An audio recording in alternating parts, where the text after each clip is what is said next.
देखिए जी, पहले तो मैं आपके मीडिया बंधुओं का बड़ा आभारी हूँ कि आप समय समय पे लोगों के जो मसले मिसाले हैं उनको उजागर करते आ रहे हैं और करते हो।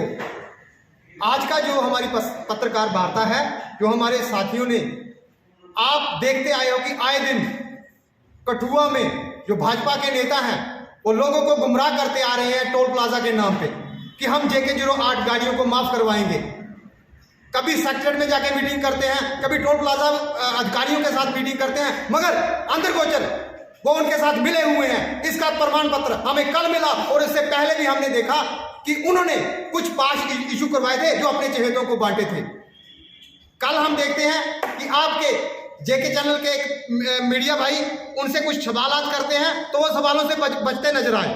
जो यहाँ के लखनपुर के माननीय अध्यक्ष हैं म्युनिसिपल कमेटी के, उनको पूछा गया कि आपने पिछले बयानों में कहा था कि अगर टोल प्लाजा अथॉरिटी JK08 गाड़ियों को माफ नहीं करती है तो हम चंडीगढ़ की तरह एक नया रोड तैयार कर देंगे कि हमारे जो आसपास के जो गांव हैं, आसपास के जो शहरवासी हैं, उनको सुविधा मिले। सिर्फ लोगों को गुमराह करना इनका एक प्रायोरिटी बेस पे ये एक मुद्दा बन चुका है। इन्होंने कुछ नहीं किया था। ये जो टोल प्लाजा के मैं आपको मीडिया बंधु को बताना चाहता हूं, दूरी जो हमारा एक पंजाब में कॉन्स्टिट्यूएंसी है, वहां के हमारे पूर्व MLA और अब भी उन्होंने विधायक का इलेक्शन लड़ा है, माननीय हमारे पूर्व MLA हमारे गोल्डी जी, उन्होंने ऐसा काम किया था कि उनके क्षेत्र में टोल प्लाजा पड़ता था जो चंडीगढ़ को जाता था, मगर लोगों को बड़ी दिक्कतें आती थी। उन्होंने क्या किया कि टोल प्लाजा के साथ ही अपने गांव में एक नई सड़क का निर्माण कर दिया, जिस पर उन पे टोल प्लाजा अथॉरिटी की तरफ से, नेशनल हाईवे अथॉरिटी की तरफ से FIR भी लगी और वो आज भी केस भुगत रहे हैं। ऐसा मिसाल वो हमारे इस तरह के कांग्रेस के नेता ही पैदा कर सकते हैं। इनका काम तो सिर्फ गुमराह करना है। पहले भी, पिछले दिनों भी हमें पता लगा इन्होंने अपने चहेतों को पास बांटे थे और कल भी मैं देखता हूं कि ये कह रहे थे कि हम टोल प्लाजा, पहली इनकी वीडियो आई कि हम टोल प्लाजा के साथ एक नया रोड जो हमारा बन रहा है उसको हम क्या करेंगे, अच्छा दुरुस्त कर देंगे ताकि लोगों की आवाजाही जो है JK08 की वो मुफ्त हो पाए।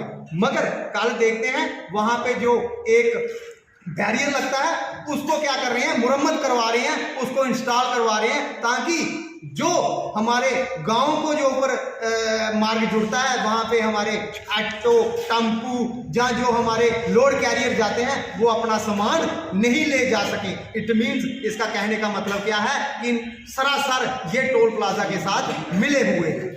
देखो जी, उन्होंने अपने वक्तव्य में कल एक चीज और कही कि अगर ऐसा है तो प्रोटेस्ट आज तक किसी ने भी लखनपुर में नहीं किया। तो मैं आपके माध्यम से माननीय अध्यक्ष साहब को ये बता देना चाहता हूं कि सबसे पहला प्रोटेस्ट जो है वो कांग्रेस पार्टी ने वहां पे किया, उनकी गिरफ्तारियां भी हुई, ये मैं उनके ध्यान में ला देना चाहता हूं। और दूसरी बात, उसके बाद हमने मेमोरेंडम DC साहब को भी दिया टोल प्लाजा के मुतालिक। उसके बाद हमारे साथ जो हमारे UT के वाइस चेयरमैन हैं किसान कांग्रेस के घनश्याम शर्मा जी, इनके साथ हमने एक ज्ञापन माननीय अपने डिविजनल कमिश्नर साहब को भी सौंपा।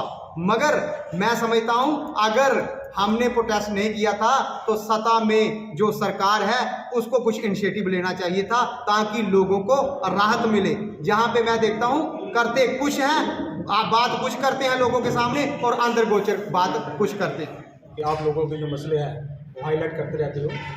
जैसा कि जो भारतीय जनता पार्टी सरकार है, ये मैं कहना चाहता हूँ कि टोटली जो है ये लीगली तौर पे करप्शन करती है। ये लीगली तौर पे जो करप्शन है वो देश के लिए और जम्मू कश्मीर के लिए बड़ी हानिकारक है। पुरानी कारणों में करप्शन की होगी लीगली तौर पे साबित नाम से। इसका जीता ज़्यादा सबूत है टोल प्लाजा और इंश्योरेंस। मैं कहना चाहता हूँ कि ये जो लखनपुर में टोल लगा है ये बेईमानी है और ये बिल्कुल सरासर गलत है। टोल होने नहीं चाहिए। अगर हम व्हीकल खरीदते हैं उसका हम डबल GST देते हैं और ऑलरेडी उसका रोड टैक्स हम अदा करते हैं। अगर टोल लोगों की फैसिलिटी के लिए रखा हुआ है लेकिन वहां पे कोई व्यवस्था नहीं है, रोड जो है वो टूटे हुए हैं। और पिछले दिनों जो मसला सामने आया कि ये मिलीभगत, जैसा अनिल जी ने बताया, इसमें साबित होता है कि ये भारतीय जनता पार्टी की मिलीभगत से ही ये टोल प्लाजा चल रहे हैं और अपने बेनिफिट देने के लिए और अपने रिश्तेदारों को पास बांटने के लिए ये टोल प्लाजा युवा उन्होंने ये यहाँ पे चलाए हुए हैं। तो ये कहीं ना कहीं हमारे, मैं कठुआ की आवाम को भी कहना चाहता हूँ कि आप बोलो, खड़े हो, अगर अपने हकों के लिए नहीं बोलोगे, ये सरासर गलत है कि ये कोई गिरवार जो गांव के लोग वहाँ पे जाना होता है काम करने के लिए, उसने अपने गांव के या बसोली के लोग यहाँ पे आते हैं और बड़ा भी मुश्किलात के साथ वो टोल प्लाजा के साथ रोज आए दिनों वहाँ पे लड़ाई होती रहती है। मेरी भी उनके साथ एक दो बार बहस हुई। इस मसले को लेकर मैं और नील जी डिपकम साहब से भी रूबरू हुए, उनके साथ भी पूरा मसला हमने डिस्कस किया।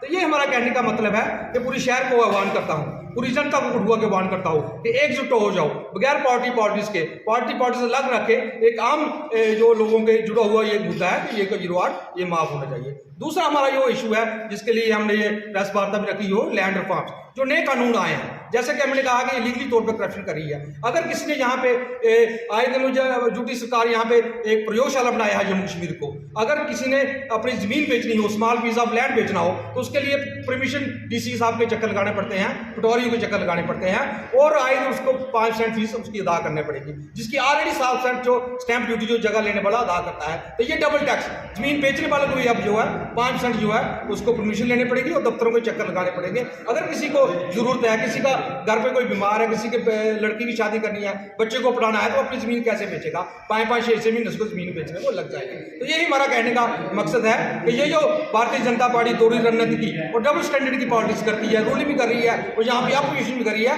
ये सरासर जनता को कभी बर्दाश्त नहीं होगा। आज लोग सड़कों पर हैं, तो यही मेरा पूरी आह्वान, पूरी सोसाइटी को, पूरी कठुआ जनता को ये मेरा आह्वान है कि आप खड़े हो, एक मंच पे खड़े होकर इस सरकार का जो विरोध करिए और ये जरूर आप जो टोल है ये सरासर टोटल जो है इमीडिएटली सरकार को चाहिए और डिस्ट्रिक्ट एडमिनिस्ट्रेशन को चाहिए कि ये माफ करे, नहीं तो लोग सड़कों पे आएंगे और इसका धरना प्रदर्शन जो शुरू कर देंगे। जय हिंद, जय भारत।